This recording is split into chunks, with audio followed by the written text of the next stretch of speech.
Hello दोस्तों, स्वागत है आप सभी का साइंस फैक्टर क्लासेस के इस डिजिटल लर्निंग प्लेटफॉर्म पे। पीछे की क्लास में हमने शाकंभरी के चौहान और अजमेर के चौहान शासकों के बारे में पढ़ा। आज की इस क्लास में हम रणथंभौर के चौहान शासकों के बारे में पढ़ने वाले हैं और इनसे संबंधित जितने भी क्वेश्चंस विगत परीक्षाओं में पूछे गए हैं उन सभी के बारे में हम विस्तार से चर्चा करने वाले हैं, जो आगामी परीक्षाओं के लिए बेहद इम्पोर्टेंट आपके लिए रह सकते हैं। तो चलिए स्टार्ट करते हैं। आज का पहला क्वेश्चन आपके सामने आपकी स्क्रीन पर, कर्पूरी देवी किस राजपूत शासक की माता थी या फिर माता का नाम था?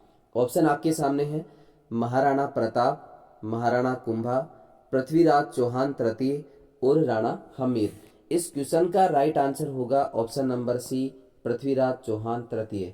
तो यहाँ पे पृथ्वीराज चौहान तृतीय के बारे में थोड़ी सी चर्चा हम यहाँ पे करते हैं। इनके शासनकाल की हम बात करें तो इनका शासनकाल होता है 1177 से लेकर के 1192 तक शासन करते हैं पृथ्वीराज चौहान तृतीय, जिन्हें हम राय पिथौरा भी कहते हैं। जैनक भट्ट की एक रचना है पृथ्वीराज विजय, जिसमें जैनक भट्ट ने ये लिखा है कि पृथ्वीराज चौहान चौहान वंश के एकमात्र ऐसे शासक थे जो 6 भाषाओं में निपुण थे। वेरी इंपॉर्टेंट, कितनी भाषाओं के ज्ञाता थे पृथ्वीराज चौहान तृतीय? 6 भाषाओं में निपुण थे या फिर ज्ञाता थे। और ये इस बात का जो उल्लेख है वो किसमें मिलता है? जैनक भट्ट की रचना पृथ्वीराज विजय में। और ये जैनक भट्ट कश्मीर के कवि थे जो कि पृथ्वीराज चौहान तृतीय के दरबारी हुआ करते थे। इसके उपाधियों की बात करें तो इसकी उपाधि है राय पिथौरा, राय पिथौरा। और इसके अलावा एक उपाधि और है जो आप यहाँ से नोट कर सकते हैं, दल पुंगल। क्या है? दल पुंगल। और दल पुंगल का अर्थ होता है विश्व विजेता। दल पुंगल का अर्थ क्या होता है? विश्व विजेता। मतलब यहाँ पे 2 उपाधियां हैं पृथ्वीराज चौहान की, एक आपकी राय पिथौरा और दूसरी है आपकी दल पुंगल। इसके अलावा इसके पिता का नाम सोमेश्वर चौहान और इनकी माता का नाम था कर्पूरी देवी। और याद रखें, कर्पूरी देवी दिल्ली के तोमर वंश के राजा अनंगपाल की पुत्री थी। वेरी इंपॉर्टेंट, अनंगपाल, जो कि दिल्ली के तोमर वंश के राजा थे अनंगपाल, इनकी पुत्री थी कर्पूरी देवी जो कि इनकी माता है। सोमेश्वर चौहान की जो पत्नी है उनका नाम क्या मिलता है? कर्पूरी देवी या फिर पृथ्वीराज चौहान की माता कर्पूरी देवी। जबकि कन्नौज के राजा हुआ करते थे जयचंद गढ़वाल, उनकी पुत्री जिसका नाम है संयोगिता। ये जो संयोगिता है ये किसकी पत्नी थी? पृथ्वीराज चौहान तृतीय की, जबकि कर्पूरी देवी इनकी माता का नाम है। पृथ्वीराज चौहान के जन्म की बात करें तो इनका जन्म होता है 1166 ईस्वी में। और जन्म कहाँ पे होता है? गुजरात के अहिल पाटन में। वेरी इंपॉर्टेंट, काफ़ी बार ये एग्जाम में पूछा जाता है। गुजरात के अहिल पाटन में 1166 ईस्वी में पृथ्वीराज चौहान तृतीय का जन्म होता है। तो ये कुछ बेसिक जानकारियां थी पृथ्वीराज चौहान के बारे में जो हमने डिस्कस की। चलिए बढ़ते हैं अगले क्वेश्चन की ओर। एक और शानदार क्वेश्चन आपके सामने आपकी स्क्रीन पर, पृथ्वीराज तृतीय का मुख्यमंत्री कौन था? मुख्यमंत्री या फिर प्रधानमंत्री? ऑप्शन आपको दिए गए हैं भीमदेव, दूसरा आपको दिया है नागार्जुन, कदमवास और भुवनमल। इस क्वेश्चन का राइट आंसर होगा ऑप्शन नंबर सी, कदमवास। और इसका एक नाम और मिलता है कैमास। दोनों ही आप यहाँ से नोट कर सकते हैं, कदमवास या फिर कैमास। जबकि याद रखें इसका एक सेनापति भी था और उस सेनापति का नाम क्या है? भुवनमल। तो भुवनमल यहाँ पे क्या है? सेनापति। किसका सेनापति है? पृथ्वीराज चौहान तृतीय का सेनापति। इसके अलावा बहुत ही शानदार बात आप यहाँ से नोट करें, 1166 ईस्वी में पृथ्वीराज चौहान का जन्म होता है और 1177 ईस्वी में, कब की बात है? 1177 ईस्वी में मात्र 11 साल की उम्र में कार्यभार संभालते हैं पृथ्वीराज चौहान, या फिर पदभार संभालते हैं या फिर राजा बनते हैं और अपनी माता कर्पूरी देवी के संरक्षण में कार्य करते हैं। और कर्पूरी देवी ने ही कदमवास को क्या नियुक्त किया? प्रधानमंत्री। और भुवनमल को क्या नियुक्त किया? सेनापति नियुक्त किया। आप यहाँ से ये नोट कर सकते हैं। लेकिन इसके मात्र 1 साल बाद ही 1178 ईस्वी में, 1177 में ये नियुक्त किया गया और 1178 ईस्वी में ही पृथ्वीराज स्वयं अपना एक सबसे विश्वसनीय अधिकारी नियुक्त करते हैं जिसका नाम है प्रताप सिंह। क्या नाम मिलता है? प्रताप सिंह। ये प्रताप सिंह सबसे विश्वसनीय अधिकारी के रूप में नियुक्त किया जाता है, किसके द्वारा? पृथ्वीराज चौहान तृतीय के द्वारा। इसके अलावा बात करें भीमदेव की, तो ये भीमदेव कौन था? पृथ्वीराज चौहान के समकालीन गुजरात का एक चालुक्य नरेश था, चालुक्य वंश का राजा था, जिसका नाम है भीमदेव। दूसरा आपका नागार्जुन, तो नागार्जुन कौन था? पृथ्वीराज तृतीय का चचेरा भाई था नागार्जुन। इस प्रकार से इस क्वेश्चन का राइट आंसर होगा ऑप्शन नंबर सी, कदमवास। चलिए बढ़ते हैं अगले क्वेश्चन की ओर। एक और शानदार क्वेश्चन आपके सामने आपकी स्क्रीन पर।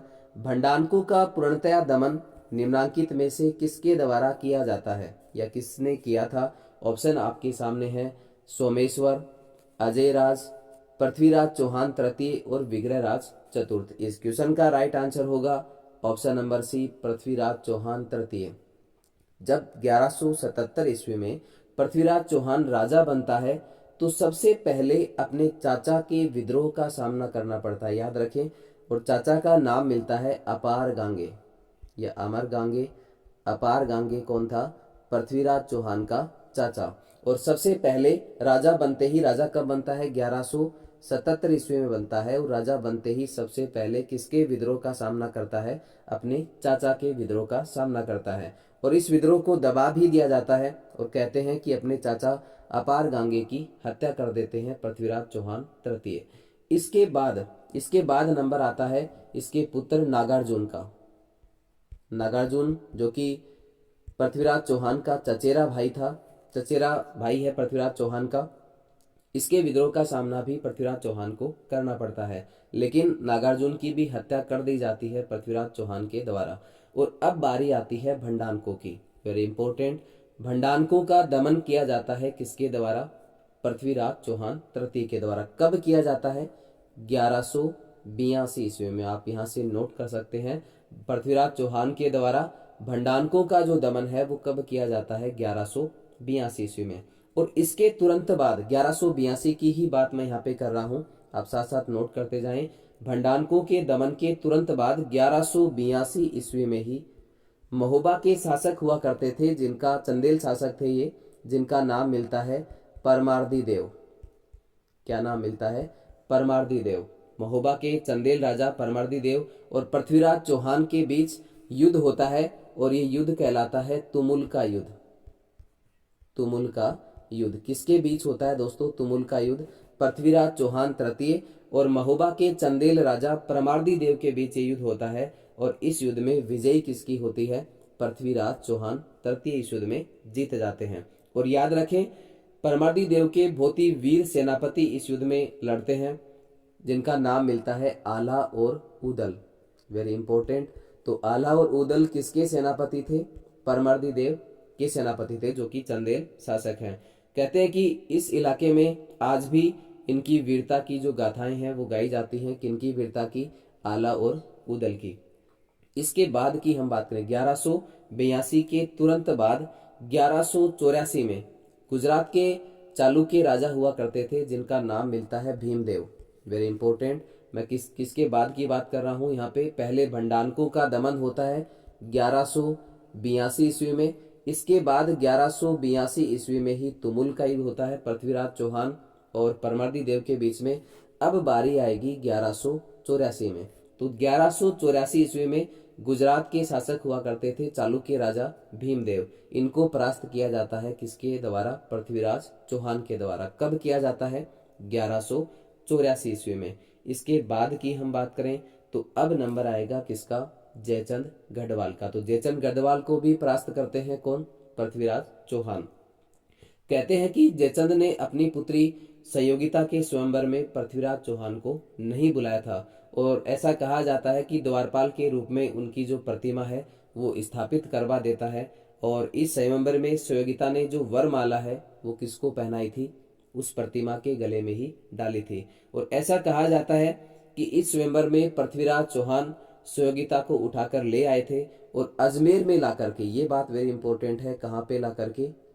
अजमेर में ला करके उनसे विवाह करते हैं। और इस बात का समर्थन भी किया है कुछ इतिहासकारों ने, और वो इतिहासकार कौन कौन से हैं वो आप यहाँ से नोट कर सकते हैं। एक है आपका गोपीनाथ शर्मा, गोपीनाथ शर्मा।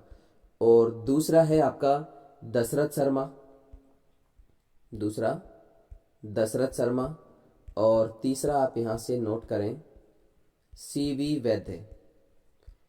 ये इतिहासकार मानते हैं कि स्वयंवर में से पृथ्वीराज चौहान स्वयोगिता को उठाकर लाए थे और अजमेर में लाकर के उनसे विवाह करते हैं। कहाँ पे लाकर के विवाह करते हैं? अजमेर में। ये स्थान आपको यहाँ पे याद रखना है। इस प्रकार से इस क्वेश्चन का राइट आंसर होता है option number C, Prithviraj Chauhan तृतीय। चलिए बढ़ते हैं अगले क्वेश्चन की ओर। एक और शानदार क्वेश्चन आपके सामने आपकी स्क्रीन पर। पृथ्वीराज चौहान तृतीय का समकालीन चंदेल शासक कौन था? तो अभी हमने डिस्कस किया है, ऑप्शन आपको दिए गए हैं। जयचंद गढ़वाल, ये गढ़वाल वंश का शासक था। दूसरा आपको दिया है परमार्दी देव, तीसरा महेंद्र वर्मा, और चौथा आपको दिया है यशो वर्मा। तो यहाँ पे चंदेल शासक पूछा आपको, तो चंदेल शासक कहाँ का था? महोबा का चंदेल शासक परमार्दी देव। तो इस प्रकार से इस क्वेश्चन का राइट आंसर होता है ऑप्शन नंबर बी, परमार्दी देव। चलिए बढ़ते हैं अगले क्वेश्चन की ओर। एक और शानदार क्वेश्चन आपके सामने आपकी स्क्रीन पर। महोबा विजय के बाद पृथ्वीराज चौहान ने वहां का अधिकारी किसे बनाया था? बहुत ही शानदार क्वेश्चन है। ऑप्शन आपको दिए गए हैं गोविंद राय, पंजुन राय, उदयराज और भुवनमल। इस क्वेश्चन का राइट आंसर होता है ऑप्शन नंबर बी, पंजुन राय। दोस्तों ये पंजुन राय जो है ना, वो जयपुर के कछवाहा वंश का शासक था। याद रखें किस वंश से संबंधित है ये? कछवाहा वंश से संबंधित है। कौन? पंजुन राय, या फिर आप कह सकते हो पंजुन राय कछवाहा। पंजुन राय कछवाहा से पहले जयपुर का एक शासक हुआ करता था जिसका नाम है जगन्नाथ कछवाहा। क्या नाम मिलता है? जगन्नाथ कछवाहा प्रथम, जगन्नाथ कछवाहा प्रथम। और ये जगन्नाथ कछवाहा प्रथम वही व्यक्ति है जिसने दिल्ली विजय युद्ध में विग्रहराज चतुर्थ की सहायता की थी। वेरी इंपॉर्टेंट है, जगन्नाथ कछवाहा प्रथम की मैं यहाँ पे बात कर रहा हूँ। ये वही व्यक्ति है जिसने दिल्ली विजय युद्ध में विग्रहराज चतुर्थ की सहायता की थी। विग्रहराज चतुर्थ ने, हमने पढ़ा था कि विग्रहराज चतुर्थ ने दिल्ली में तोमरों को हराया था, और जिसे ही हम क्या कहेंगे? दिल्ली विजय युद्ध कहते हैं। तोमरों को किसने हराया था? सबसे पहले विग्रहराज चतुर्थ ने। इसी युद्ध को क्या कहा जाता है? दिल्ली विजय युद्ध कहा जाता है। आप नोट कर सकते हैं, क्या कहते हैं इसको? दिल्ली विजय युद्ध। और ये दिल्ली विजय युद्ध में सहायता किसने की थी? जगन्नाथ कछवाहा ने। जगन्नाथ कछवाहा के बाद शासक बनता है जानन। कौन बनता है? जानन। और जानन का ही एक बेटा हुआ है जिसका नाम मिलता है पंजुन राय। पंजुन राय कछवाहा, जिसने महोबा युद्ध में भाग लिया। किसने? पंजुन राय कछवाहा ने किस युद्ध में भाग लिया? महोबा युद्ध में भाग लिया। और याद रखें, महोबा युद्ध में पृथ्वीराज ने उस युद्ध में जो सेनापति है वो किसे नियुक्त किया था? पंजुन राय को ही नियुक्त किया था। वेरी इंपॉर्टेंट, महोबा युद्ध में भाग लेता है ये पंजुन राय, और इस युद्ध में जो पृथ्वीराज चौहान है वो सेनापति किसे नियुक्त करते हैं? पंजुन राय को ही नियुक्त करते हैं। इसके अलावा देखिए, नागौर का उत्तराधिकारी युद्ध हुआ था। किसके बीच में हुआ था? पृथ्वीराज चौहान और चालुक्य नरेश भीमदेव के मध्य ये युद्ध हुआ था, और इस युद्ध में भीमदेव पराजित होता है। और नागौर का प्रशासक किसे नियुक्त किया जाता है? पृथ्वीराज चौहान नागौर का प्रशासक किसे नियुक्त करता है? पृथ्वीराज चौहान जो है वो नागौर का प्रशासक भी किसे नियुक्त करेगा? पंजुन राय को ही नियुक्त करता है। तो दोनों बातें काफी इंपॉर्टेंट है। नागौर का प्रशासक पंजुन राय, दूसरा आपका महोबा का प्रशासक पंजुन राय। Very important. इसके अलावा आप याद रख सकते हैं 1191 में होता है तराइन का प्रथम युद्ध, और 1192 ईस्वी में होता है तराइन का द्वितीय युद्ध। इन दोनों युद्धों में भाग लेता है कौन? पंजुन राय। पंजुन राय इन दोनों युद्धों में भाग लेता है। इसके अलावा हम यहाँ पे पृथ्वीराज चौहान के दरबारियों की बात करें तो कौन कौन से दरबारी यहाँ पे पृथ्वीराज चौहान के दरबार में रहते थे? तो पहला आप यहाँ से नोट कर सकते हैं जयानक भट्ट। जयानक भट्ट जो कि कश्मीर के कवि थे, और इनकी शानदार रचना है पृथ्वीराज विजय, जो कि संस्कृत भाषा का महाकाव्य है। लगभग सभी चौहानों के बारे में इस किताब में कुछ ना कुछ लिखा गया है। दूसरा आप यहाँ से नोट कर सकते हैं चंद बरदाई, जो कि पृथ्वीराज चौहान के मित्र भी थे, चंद बरदाई। और इनकी भी एक रचना है पृथ्वीराज रासो, जो कि हिंदी भाषा का महाकाव्य है। इसके अलावा आसाधर आसाधर आसाधर भी पृथ्वीराज चौहान के दरबारी कवि थे। एक आप यहाँ से नोट करें, गुरु विश्वरूप। गुरु विश्वरूप और विश्वरूप के अलावा आप यहाँ से नोट करें वागीश्वर। और एक आप यहाँ से नोट कर सकते हैं जनार्दन। ये सभी किसके दरबारी हुआ करते थे? पृथ्वीराज चौहान के दरबारी हुआ करते थे। दोस्तों, तराइन के द्वितीय युद्ध के बाद पृथ्वीराज का निधन हो जाता है और निधन के बाद मोहम्मद गोरी पृथ्वीराज के पुत्र गोविंदराज चतुर्थ से भारी कर लेकर के अजमेर का शासक नियुक्त करता है। किसे? गोविंदराज चतुर्थ को। वेरी इंपॉर्टेंट, आप यहाँ से नोट कर सकते हैं।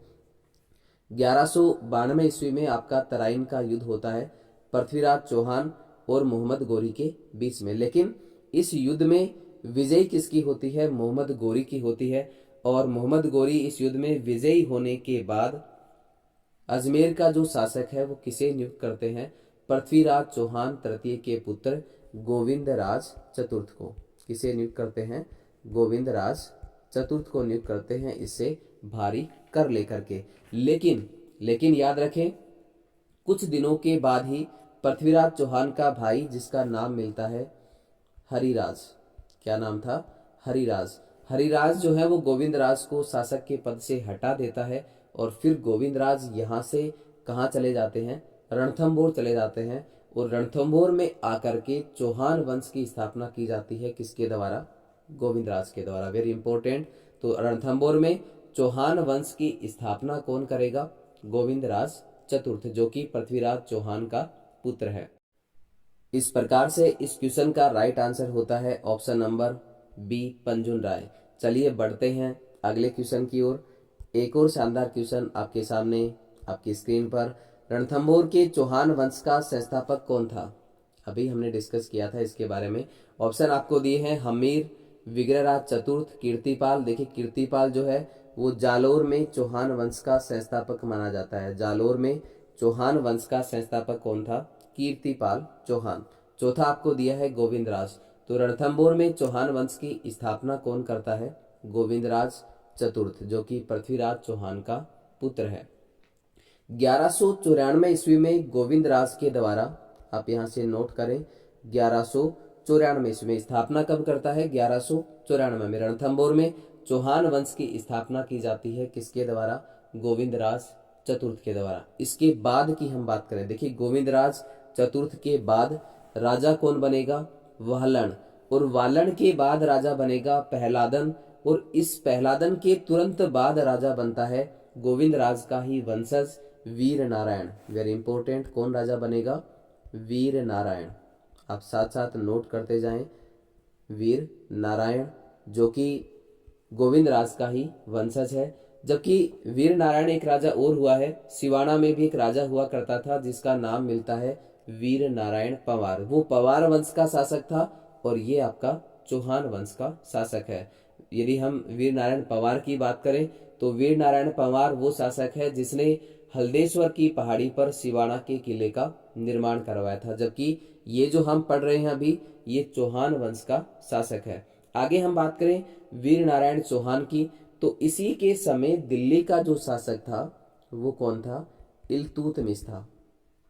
कौन था? इल्तुतमिश। वीर नारायण चौहान के समय दिल्ली का शासक कौन था? इल्तुतमिश था। और कहते हैं कि इल्तुतमिश आक्रमण करता है रणथंभौर पे, लेकिन वीर नारायण पंवार इसके आक्रमण को विफल कर देते हैं। मतलब इस युद्ध में इल्तुतमिश की हार होती है। तो इल्तुतमिश को हरा दिया किसके द्वारा?